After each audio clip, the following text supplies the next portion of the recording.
It's very unfortunate that the Deputy President is overwhelmed, and I guess that's why he's here, because he's completely crushed.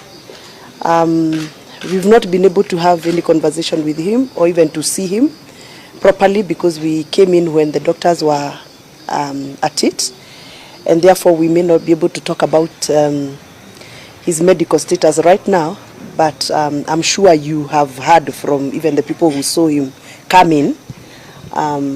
Things were a little bit heavy on him.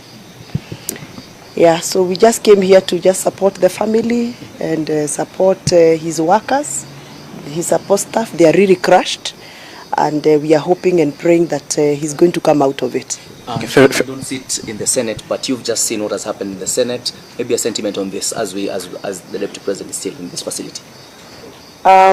It's quite unfortunate that politics has pushed us to the extent that we no longer respect life or dignify life. Because I thought the honorable thing that Senate should have done is to allow the Deputy President to get himself up and continue with the process. But if the Senate has decided that they really do not give weight to the human defeat of the process, then I think we have a lot to rectify in this country. It's very